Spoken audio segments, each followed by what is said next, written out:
Welcome to the Jill on Money Show. It's Saturday, September 7th. We have got a great interview for you this weekend. You know, we are the program that takes the mystery out of your financial life. We answer your financial questions, but so many of you come on the air and talk to us about the financial advisor in your life.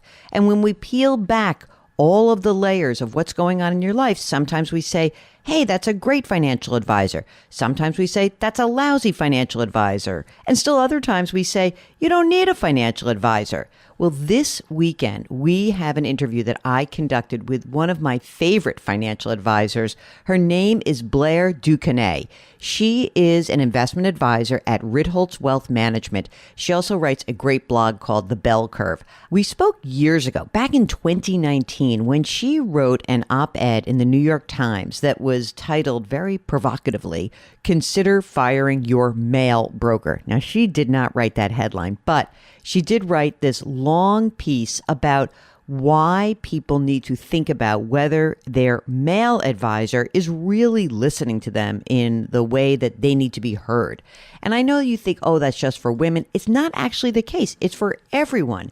Anyway, this weekend, we have Blair duQuesnay. I called her the queen of Ritholtz Wealth Management. Today, we're starting with her origin story. Here is the first part of my interview with Blair duQuesnay. Here's my question to you. How'd you get into this business? You are the queen of Ritholtz Wealth Management. I want to know the ascension to the throne. What happened? Wow. So I scraped and crawled my way to get here. Really? Did you elbow people? Did you step on someone's throat to get here? I hope not. Yeah, you Not might on have, purpose.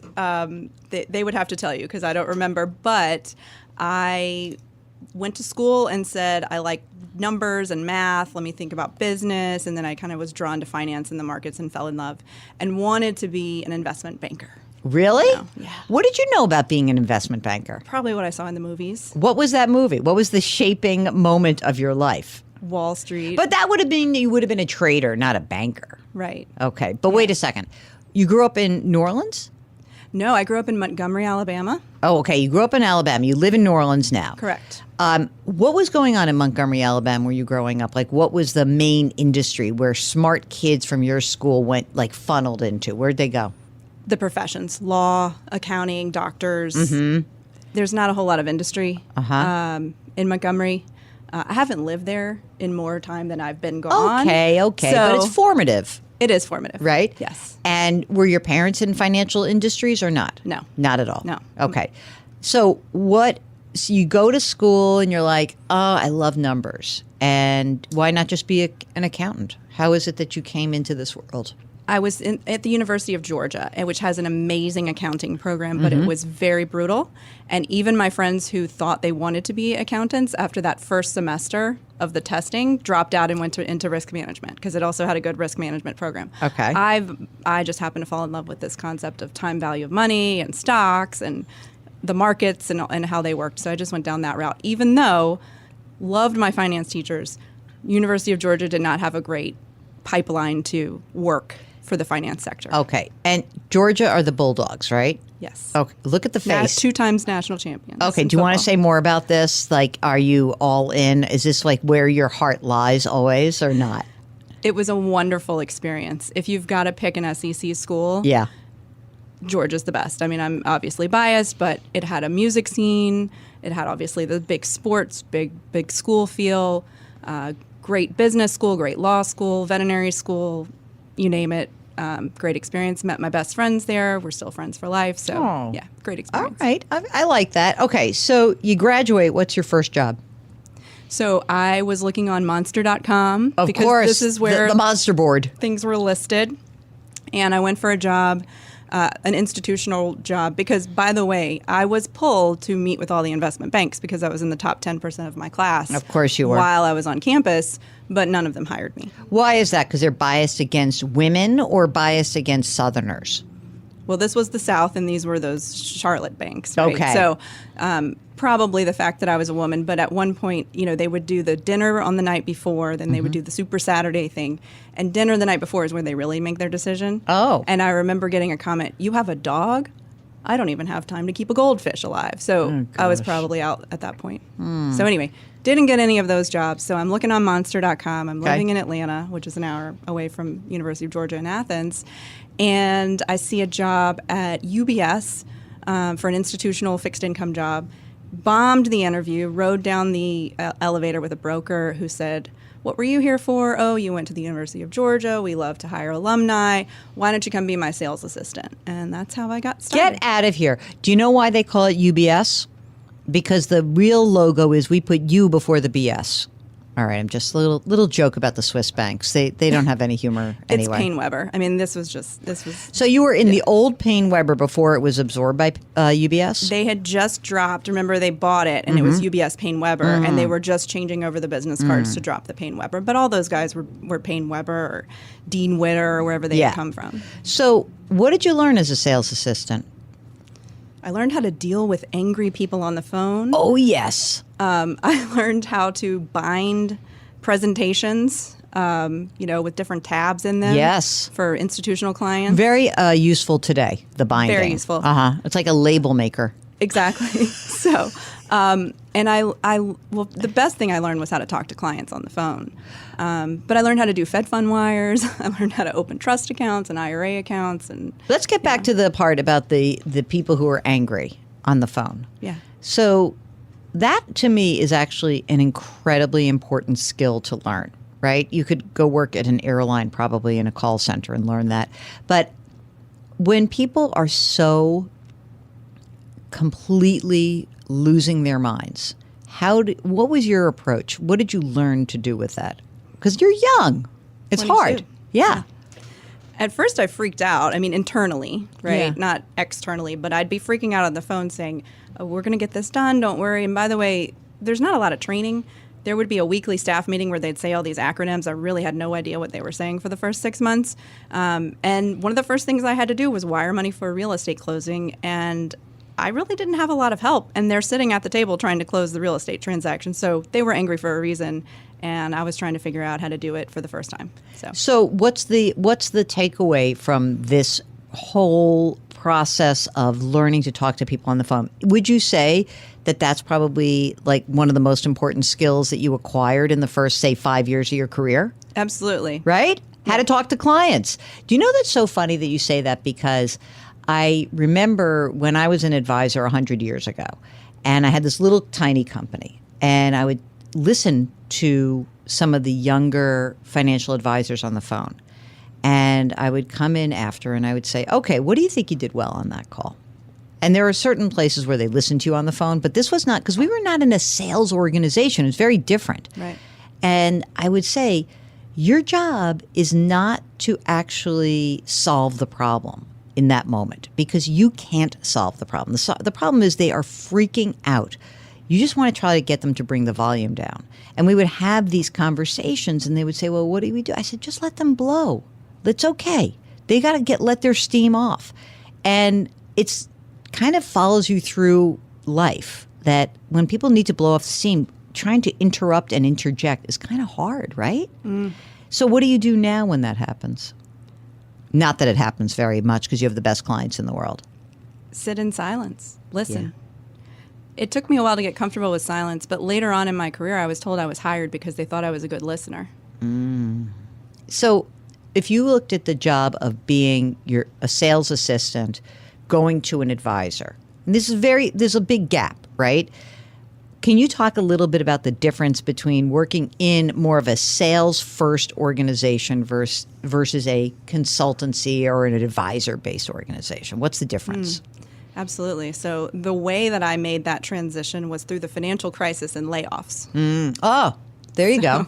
Not by choice, because I'm not a quitter, especially in my mid-20s with rent in Manhattan, right? So I was sort of forced, and the universe or luck stepped in and got introduced to someone we both know who runs an RIA, Michael Goodman, and got hired. I did not know that there was a different way. I didn't know that what looks exactly the same on paper and similar investments and services from a sales-based culture to an advice-based culture could be completely different. Tell me more about that. So in the PaineWebber UBS world, you watch people try to do the same thing, which is get a client relationship And in a old wirehouse model, how do they convince people to come in the door and close that transaction? Well, at first they give the trainees a phone book. And so that's the good reason. That's the good thing about starting as a sales assistant is I didn't have that experience because I would have burned out and gone and done something else. But they're all networking, they're playing golf, whatever it is that they do to meet people. I was once told, once you have kids, you'll have a great way to meet people because they'll all be in sports together or whatever. But then, what's the pitch? Come to me, I will find the best mutual fund for you. And instead of paying a 5.25%, it'll be a back-ended load. It'll be a B share. What's the pitch in 2006 or 7? Yeah. Well, what were they putting clients in? Yes.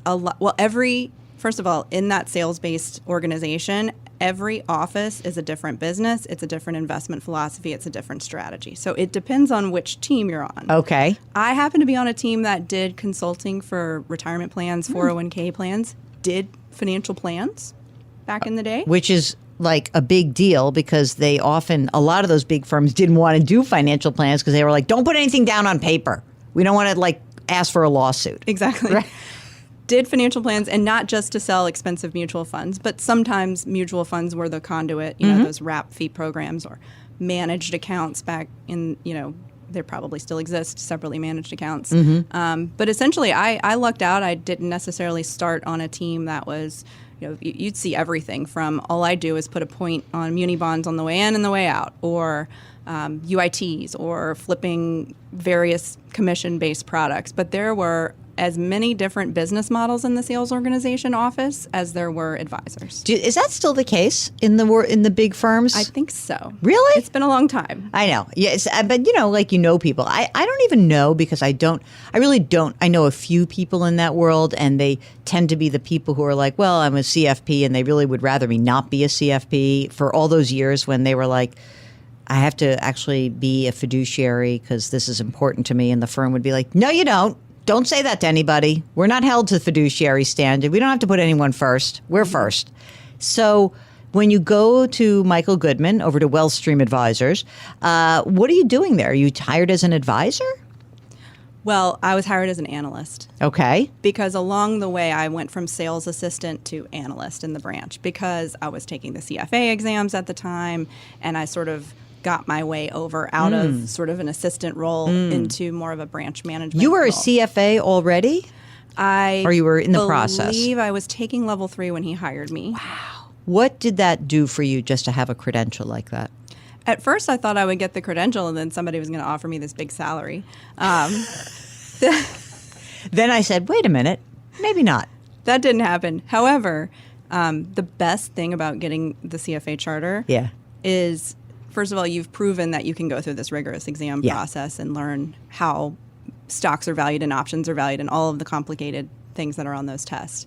But it's a community. It is a global community of investment professionals, like-minded investment professionals who are dedicated to making the world a better place for investors. So once I got involved in volunteering in my local society and going to global conferences and meeting people from vast amount of countries, all with CFA charters, then I realized this is what's special. Okay, wait a second. What's the dope on the CFA? Let's do a little comparison of personality types. Okay, so let's say there's a CPA, there's a CFA, and a CFP. What are the personality types, do you think? Let's talk in broad generalizations that everyone will get pissed off at us. Okay, so let's start first with a CPA. Who is that person, do you think? The CPA and the CFA, the way you tell the difference is that the CFA is looking at your shoes and the CPA is looking at his or her an old shoes. joke, an old CPA joke, which I love. So CPAs, I always say CPA, they are precise. CFA and CFP, accurate, right? So it's that precision, that attention to detail. We have a balance sheet here. Let's go through each piece of evidence to make sure that it's properly footnoted and notated. And that's a benefit of having learned to be a financial planner from CPAs is I still don't have that precision as a natural instinct, but knowing that everything that you put on a financial plan needs to be documented or you need to know where that information came from. They're precise. But a CFA and a CFP are more accurate than precise? Is that what you're I saying? would say. And accurate doesn't mean wrong. No. It's I get you. Yeah, I get it's a you. different It's level of detail. Absolutely. Yeah. And Michael is a CPA, but then I felt like he had too much personality to be a CPA. Sorry, CPAs. So what about the idea of how you interact with clients, where you come from, like the personal finance universe? If you come from a CFA background versus a CFP background, what's the difference there? CFA is much more focused on how money is managed, right? So it used to be CFAs were working in, on the buy side, on the institutional investment side, not as much in wealth management. That's changed. A lot more CFAs are client-facing nowadays. And so whereas CFP is literally everything you actually need to know on the book side to do financial planning. What's hard about the job you have? Like, what's your challenge? It doesn't leave you. Tell me more. You can't just go, you can't just go home and have a weekend. Like some of my friends who work in medicine, if they're not in front of that client, that patient, it doesn't even exist to them unless they're on call. And, it lives in these relationships. These are people you get to know. You get to know their families. You get to know what matters to them. And they live in your head. And sometimes you worry about them, especially if you think, oh, I sent an email last week and I haven't heard back. I wonder if something happened. So it's a lot. And it's just, and I love it. And I'm meant to do it. And I know that I ended up in the right place. But, you really are holding people's hopes and dreams and everything about them on yourself. They're probably not thinking about me at all. Unless we have they're meetings, thinking about you. Believe me, they're thinking about you. I think that's so spot on. It's one of the reasons I left the business, because I felt the weight of it was bearing down on me.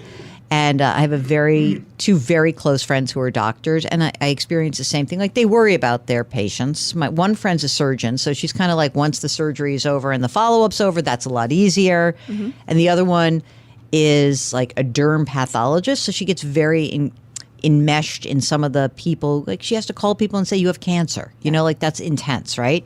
But she does have a mechanism to shut it down. I did not have a good mechanism for that. And I got so vested in people not following the steps that I thought were really important. Right. And I think that was a really tough thing for me. I don't think I did that well. I think I got overly and emotionally involved with these clients who probably loved me for it. Some did, some didn't. But it was draining, and I had a hard time with that. So how do you stay fresh in the industry carrying that weight? Yeah. A lot of crazy yoga. What kind of crazy yoga? Ashtanga. Oh, you're moving a lot. You're moving. Yeah. Yeah, you're young. Very That's good. early in the morning. Yeah. Yes. Okay. It's kind of funny. I feel like the worse of a yogi you are, the more gymnastics you have to do to get your mind right. But I try to start a lot of days of the week, doing crazy yoga. And that helps. And then I have a family, so that forces me, right? I have 2 young kids, and I have no choice. I have to go pick them up. How old are your kids? 7 and 4. Oh my God, they are really young. I forget you're very young. And do either of them show an acumen for numbers? So my son can solve a Rubik's Cube in less than 2 minutes, which I blew my mind. Now, he was told the steps. His teacher taught him the steps. But clearly he can do puzzles. He seems to be very strong in both math and reading. My daughter just finished pre-K, so we'll see. She's a genius, She's obviously. more of a people person, I think. All right, we'll get her on the sales side. Is your spouse in the business as well? No. Okay. He's an entrepreneur Okay. who, when our first son was born, became a stay-at-home dad. Really? Which is the best thing that ever happened to any of us. It is That's- a true joy. That's amazing. You must be making a pile of cash. Good for you. I live in New Orleans, not New York. But So, but I mean, come everything on. has worked out, which has been a lovely. So can we just talk a little bit about the job of advisor a little more? Because I was like the ambassador for the CFP board for a couple of years. Like, they really wanted me to sort of be a face and voice and do videos, but also go out on the road and talk to people and try to extol the virtues of being a CFP and having a financial advisory practice.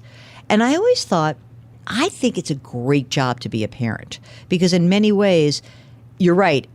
it is a little bit 24/7, but you can kind of carve out hours. So talk a little bit about what it's like to be a parent who is in an advisory practice and like sell it to the young wannabe financial advisors, CFPs and CFAs out there. You hit the nail on the head. But it is a process of getting your client base to a point where you have that flexibility. You have to work underneath another senior advisor and pay your dues and all of the rest. But at the end of the day, I send out a calendar link to my clients. I can block out any times I want. When I find out that the Christmas pageant is going to be at school on Tuesday at 11 p.m. or 11:30 or 11 a.m. or 11:30, I can block that off, whereas a surgeon cannot. So that's where it is a wonderful work-life balance, despite the fact that it's not really balance. It's just like all work all the time. It's work and. Exactly. Yeah.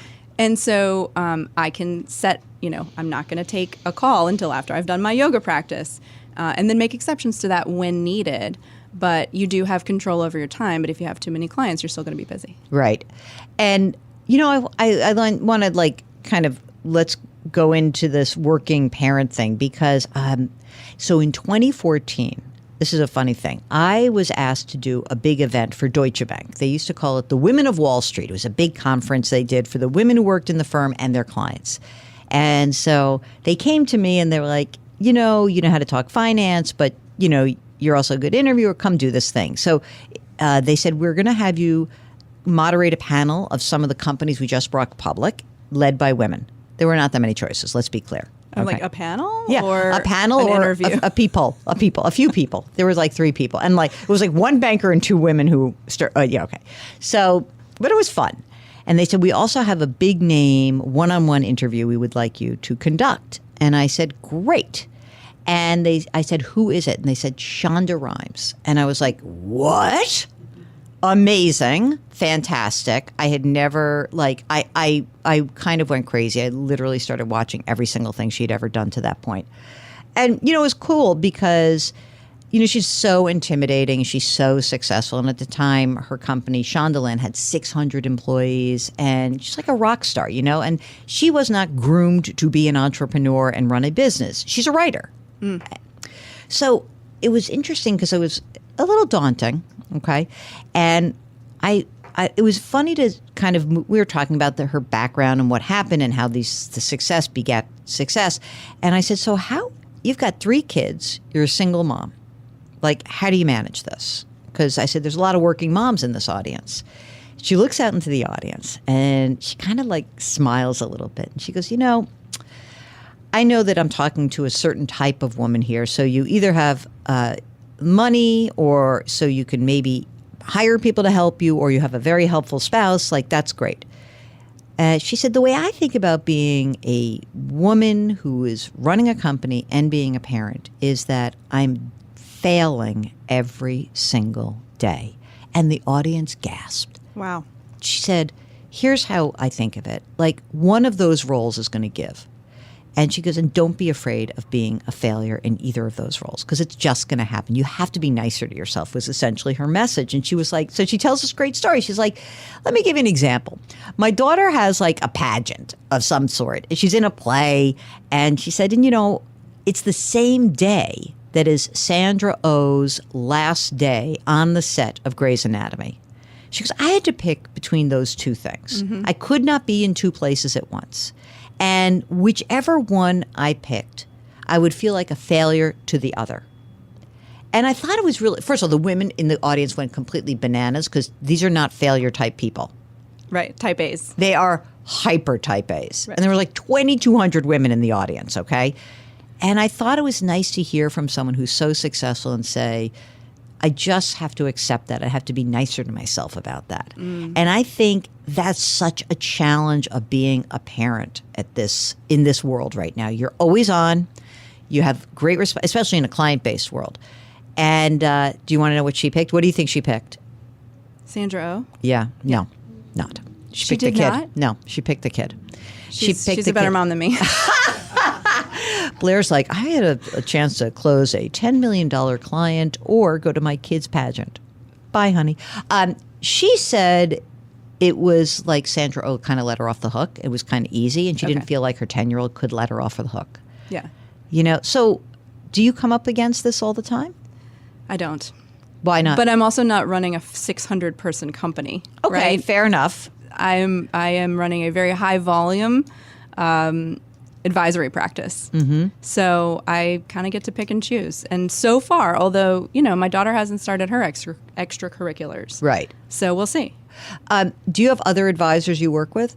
I do. Alan is working with me in New Orleans, and he Yeah. is wonderful. And he also has young children, so he also gets to do this. I need to leave early for T-ball and all of that.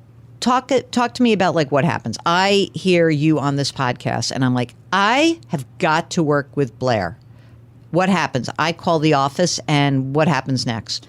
I would recommend you go on our website and fill out the talk to an advisor form rather than call in. Okay, I'm a little old. I use the phone. But you could call in and ask for me, and then they'll take down your information, Okay. and then I'll get back to you.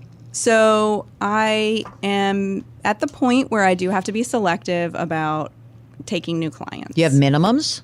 Unofficially $7 million. I got to have $7 million to do business with you? Yeah, you might need to do some more podcasts. $7 million. That's a good number. However, if a client refers somebody, even sometimes even referrals with less than $1 million, I can't say no, especially when it's women. Oh, when they interesting. refer women, I have a lot of women that I work with who are not super wealthy, but they need the help, and I have a soft spot. Yeah. Okay. Well, that seems fair. And when you go through this process, there's an intake and someone wants to work with you. How detailed is your financial planning process? Like when I was first in the business, because I was so young, I kind of like wanted to make this like, I think I'll make this like a Stanford Business School study of your personal financial life. And people were like, I'm so bored. This is like 50 pages into this plan. Mm-hmm. So what does a plan look like when I hire you, Blair? Yeah. It's all on the screen these days. No more printing. Yeah. You can print it if you want to log in yourself and Yeah. print it, but most people don't. It lives live on the screen. I always say the financial plan is like a garden. We're always tending to it. We're always weeding something, changing something. So we review it on the screen. Mm-hmm. And if you want to log in, you can review it on the screen as well. I've been doing a lot more goals-based planning than cash flow-based planning. So for those of you who are CFPs, in the cash flow-based plan, you have to put down all of the expenses in the year that they're coming. And but in the goals-based planning, you just kind of have some goals. Like, I know that my daughter's going to go to college in 2035 or whatever it might be. I want to try to retire at this age. Here's my lifestyle. So it requires a lot less data entry. Oh, that's good. It's a little looser, but I still think that's where I'm accurate, not precise, like the CPA, right? I know that directionally I can tell based on the size of the portfolio and the level of spending and the sources of income, back of the envelope, a lot of times, is somebody going to be okay? And to be quite frank, if you've got $7 million or more, you're probably going to be okay. It's not necessarily about getting that financial plan perfect. It's about figuring out, all right, where are there efficiencies that can be found? Where are there tax planning? Where can I go and add value on the estate side? How can I invest more tax efficiently and whatnot? So the plan is some numbers and some squiggles on a screen and a conversation, more importantly. And how often do you talk to your big, fat, wealthy clients who, I don't know what they're doing for a living, but they're big, fat, wealthy people with $7 million? All kinds of different things. At the most, once a month. And that's the clients that want to speak the most frequently.